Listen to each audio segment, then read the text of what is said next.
Hello everyone, कैसे हो बच्चों? अच्छे हो? माई सेल्फ एन के Chaudhary.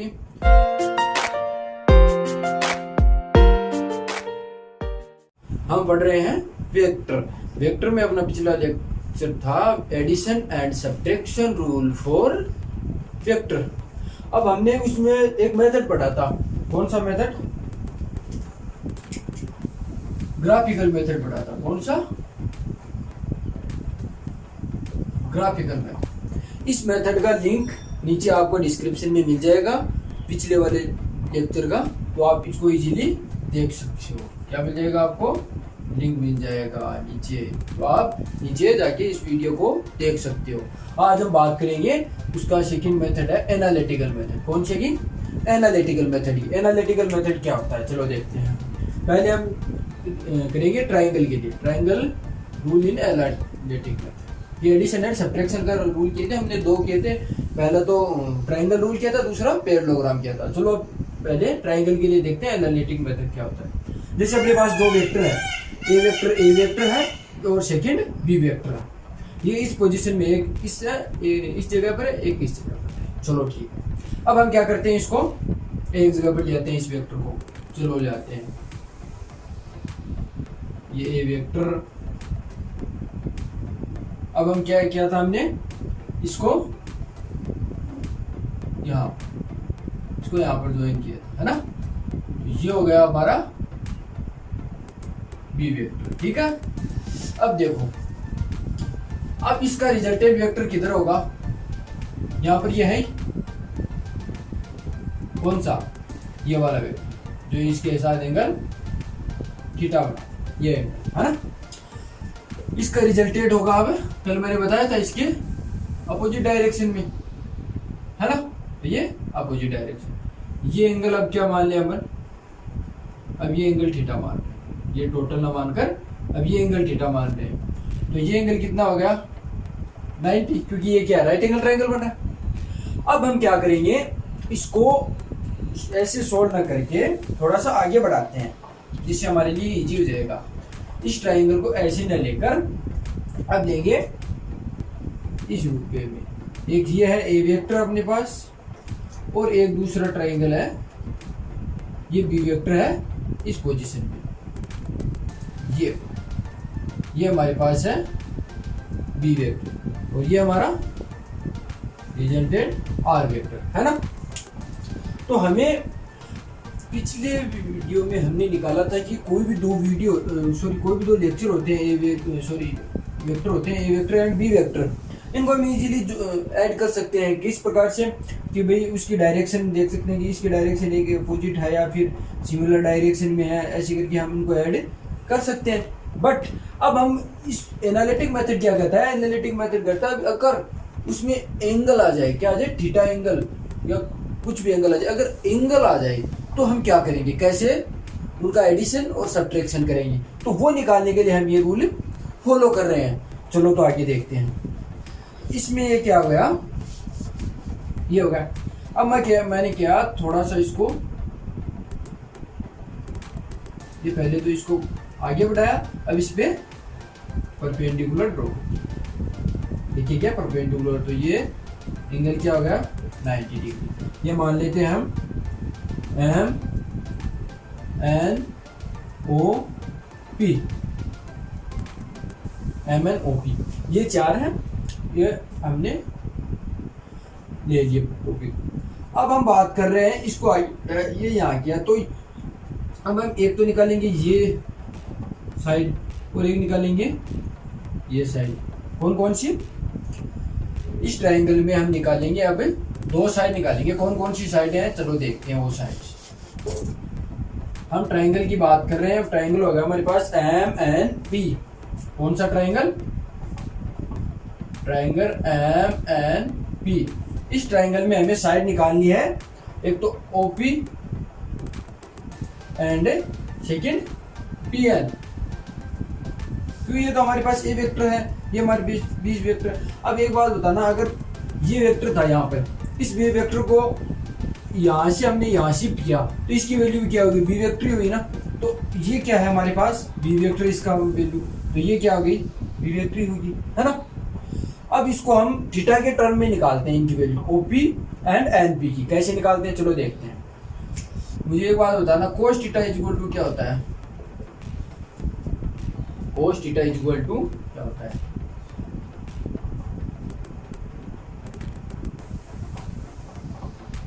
Base cos theta is equal to base upon perpendicular, sorry ये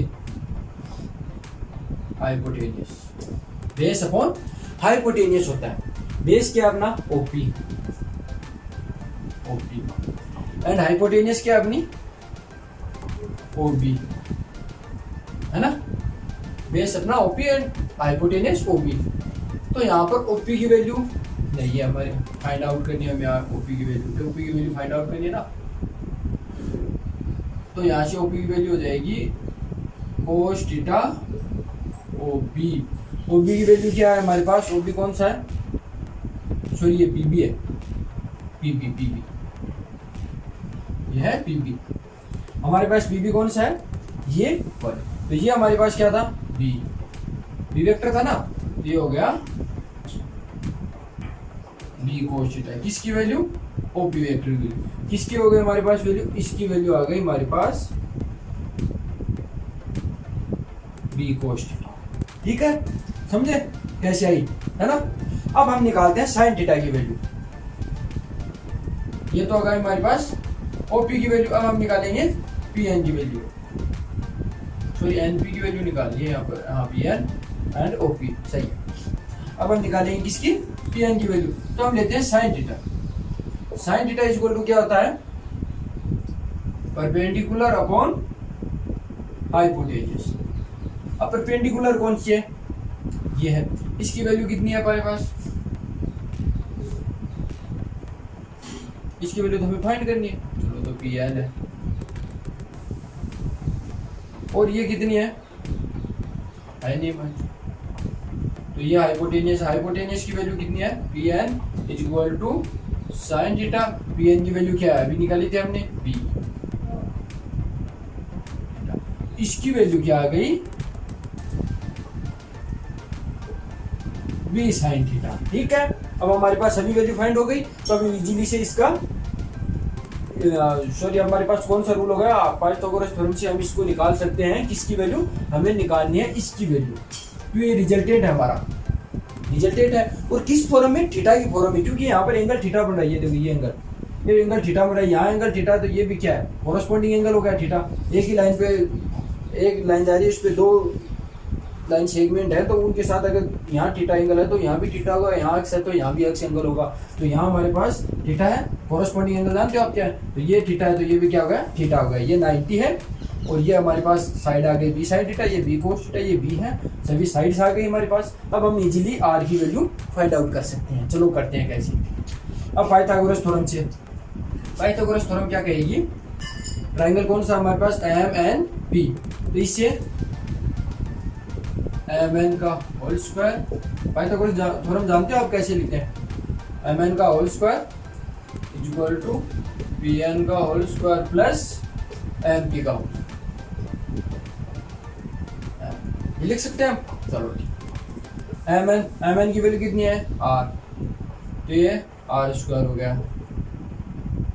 पी एन की वैल्यू कितनी है? बी साइन थीटा, तो ये बी साइन थीटा का होल स्क्वायर प्लस एम्पियर।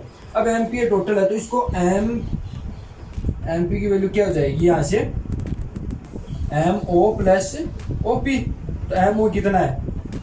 ए vector plus O P cos theta. इसका हम तो एम्पी की वैल्यू होगी A plus B cos theta. तो यहाँ पर वैल्यू रख देंगे हम, A plus B cos theta का होल स्क्वायर। चलो होल स्क्वायर खोलते हैं इनका।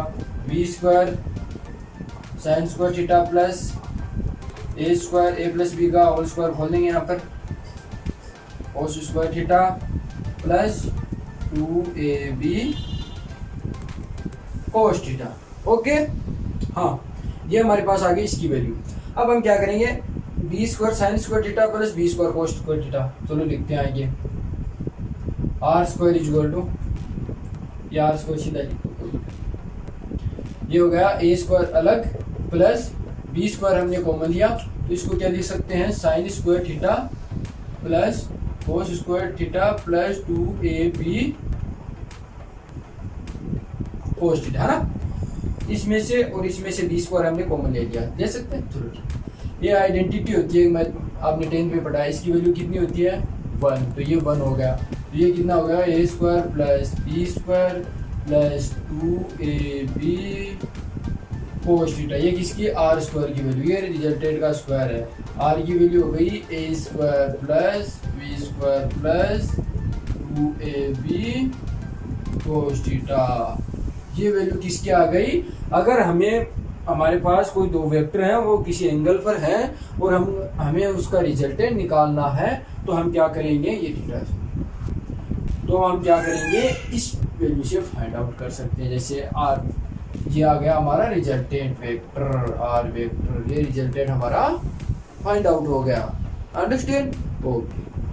हाँ, अब एक बात और करते हैं, अब हमारे पास यहाँ पर दो एंगल है, एक ये एंगल है एक ये एंगल है, इसको मान लेते हैं हम कुछ भी, कोई अल्फा या बीटा, इसको मान लेते हैं बीटा, ये एंगल ये बीटा। अगर हमें इस एंगल के रेस्पेक्ट में अगर रिजल्टेंट निकालना या फिर इसकी डायरेक्शन निकालनी है, तो डायरेक्शन हमसे किससे निकाली जाती है, हम निकालते हैं टेन थीटा से निकालते हैं ना।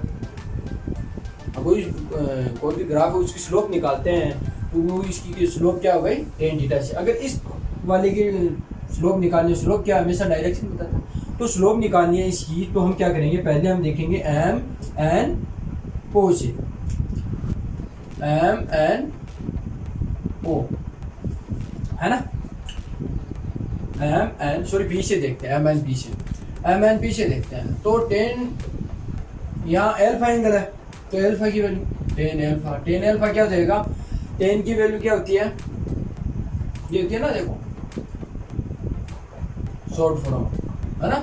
तो ये परपेंडिकुलर कौन सा है, ये परपेंडिकुलर, ये तो ये हो गया बी वेक्टर साइन थीटा। अब बेस कौन सा है, ये, तो बेस ये हो गया A plus B cos theta, A vector plus B vector cos theta. ये वैल्यू आ गई। अगर हमें इन दोनों के बीच में रिजल्टेंट और ए वेक्टर के बीच में अगर एंगल निकाला गया, ये किसके थीटा किसके बीच में, ये सॉरी एल्फा किसके बीच में, ये है रिजल्टेंट एंड एक वेक्टर के, इन दोनों के बीच का एंगल है ये, रिजल्टेंट और ए वेक्टर के बीच में। अब बात की जाए, अगर हमें टेन बीटा निकालना हो, यहां से निकालना हो, तो हम क्या निकलेंगे, यहां पर ये उल्टा हो जाएगा, ये हो जाएगा A sine theta upon B vector plus A cos theta. ये दो वैल्यू और ध्यान में रखना, टेन एल्फा, अगर इन दोनों के बीच में एंगल निकालना है तो ये वैल्यू होगी, अगर इन दोनों के बीच में एंगल निकालना है तो ये वैल्यू होगी, अंडरस्टैंड, ओके। अब बात करें पैरेललोग्राम रूल की। पैरेललोग्राम रूल पढ़ने से पहले हमें एक बात ध्यान में रखना है कि भाई ये ओनली ऑन बेस्ड है ट्रायंगल रूल पे। ट्रायंगल रूल में हमने क्या किया था कि कोई भी एक वेक्टर है A vector and second vector हमारे पास बी वेक्टर, इनके बीच में हमने फाइंड आउट किया था। अब हम क्या बात करेंगे, कोई भी एक वेक्टर है ए वेक्टर, बट इसमें इधर ये वेक्टर डाई, इसकी अब टेल से टेल मिलाएंगे, हेड से टेल न मिला के टेल से टेल मिलाएंगे, ये बी वेक्टर हमारा, तो ये एंगल इस साइड में नहीं रहेगा, थोड़ा इस डायरेक्शन में लेता है। पैरेललोग्राम रूल क्या कहता है, पैरेललोग्राम होता क्या है, जिसकी जो साइड है आमने सामने की लाइन वो क्या होनी चाहिए, सेम होनी चाहिए। अगर ये ए वेक्टर है तो ये वेक्टर होगी, ये बी वेक्टर है तो ये बी वेक्टर होगी, है ना। तो एक हम क्या करते हैं, इसे डायगोनल लेते हैं, ये डायगोनल है, ये हमारा, ये डायगोनल थोड़ा यू न जाके यू जाएगा, ये हो गया। अब क्या करेंगे, ये हमारा क्या, इससे लिख सकते हैं ये बी वेक्टर और ये हमारा ए वेक्टर। अब वो फंडा, इसको मैंने थोड़ा सा आगे बढ़ाया, और इस पे ये एक परपेंडिकुलर ड्रॉ किया। ये क्या हो जाएगा हमारा, अभी हुआ था ना बी कोस थीटा और बी वेक्टर साइन थीटा। ये हमेशा से आप ध्यान में रखना, ये क्यों लेते हैं, जहां एंगल थीटा हो, एंगल के थीटा के पास वाली हमेशा लाइन होगी कोस थीटा और थीटा के सामने वाली लाइन होगी साइन थीटा। ये हमारी फिजिक्स में बहुत यूज हो जाएगी, इसको कंपोनेंट लेना बोलते हैं। तो थीटा के पास वाली हमेशा कोस थीटा होगी और थीटा के सामने वाली जो लाइन है, लाइन सेगमेंट है किसी भी ट्राइंगल की, वो क्या होगी, साइन थीटा होगी। अंडरस्टैंड? ओके। जैसे कोई है ये थीटा एंगल है, तो ये हो गई हमारे कोस थीटा और जो परपेंडिकुलर है थीटा के सामने है वो होगी साइन थीटा। ये परपेंडिकुलर ड्रॉ रही है, तो ये कोस थीटा, ये साइन थीटा। कैसे होती है ये आप समझ भी सकते हो इसे इजीली। अब जैसे अगर ये है तो ये कोस थीटा और ये हो गई हमारी साइन थीटा। परपेंडिकुलर या फिर थीटा के सामने ये एंगल थीटा है, तो ये कोस थीटा और ये साइन थीटा। ये ध्यान में रखना, ये दो बातें इजीली सोल्व हो जाएगा, कोई दिक्कत नहीं होगी, ये आप ध्यान में रखना। अब इसी प्रकार से हम वो भी निकाल सकते हैं, तो हमारे पास आर की वैल्यू वो ही आएगी जो रिजल्टेंट है। रिजल्टेंट किससे निकलेगा, अब डायगोनल से निकलेगा। तो रिजल्टेंट क्या हो जाएगा हमारा, A square plus B square plus 2ab cos theta. Resultant की वैल्यू वो ही होगी जो पहले थी। ठीक है, कोई दिक्कत नहीं। अब एक बात करते हैं, अगर हमारे पास, ये तो हमारी बात हुई अगर दो वेक्टर हैं, पैरेललोग्राम रूल से या ट्रायंगल रूल से कर लिया। अब हमारे पास अगर दो से ज्यादा वेक्टर हो, जैसे A vector, B vector, C vector, D vector, E vector, ऐसे 5 वेक्टर हो जैसे, तो हम इसका एडिशन कैसे करेंगे। इनका एडिशन भी इसी प्रकार से होगा। जैसे ये वेक्टर है, हम पेंटागन लेते हैं, जैसे 5 है ना, हाँ पेंटागन ले लेते हैं। ए वेक्टर, ये बी वेक्टर, ये हमारा सी वेक्टर, ये हमारा डी वेक्टर, ये हमारा ई वेक्टर। अब M N O P Q R. अब ये हो गए हमारे कितने, 5 वेक्टर। अब जो एंडिंग जो होगा, इसको क्लोज करने वाला, इस जो हमारा डायग्राम है इसको क्लोज करने वाला, वो क्या होगा, इनके अपोजिट डायरेक्शन में होगा। ये क्या होगा, इनका रिजल्टेंट वेक्टर हो गया, जिसकी वैल्यू क्या हो गई, A vector plus B vector plus C vector plus D vector. ये क्या हो गया, इनका रिजल्टेंट वेक्टर। कौन सा हो गया, एम आर। एम आर यहाँ पर क्या है, इनका रिजल्टेंट वेक्टर है। तो अगर 2 से ज्यादा 3, 5, 10, 15 जितने भी वेक्टर हैं उनको ऐड कर सकते हैं, उनका रिजल्टेंट इनके अपोजिट साइड डायरेक्शन में देकर। अंडरस्टैंड? कोई दिक्कत नहीं। हाँ बच्चों, अब हम बात करते हैं कुछ इंपॉर्टेंट पॉइंट है वेक्टर के, जो मुझे पहले बताने चाहिए थे बट अभी बता रहा हूँ, ध्यान में रखना। अगर कोई दो वेक्टर है, जैसे ये वेक्टर ए है और ये वेक्टर बी है, तो इन दो वेक्टर को हम ऐड कर सकते हैं। पहला पॉइंट अपना ध्यान में रखना, अगर इनको हम एक साथ ज्वाइन कर सकते हैं, या तो यहां ज्वाइन कर सकते हैं या फिर यहां ज्वाइन कर सकते हैं, कहीं भी हम ज्वाइन कर सकते हैं इनको, बट कंडीशन एक होनी चाहिए, ये क्या होना चाहिए,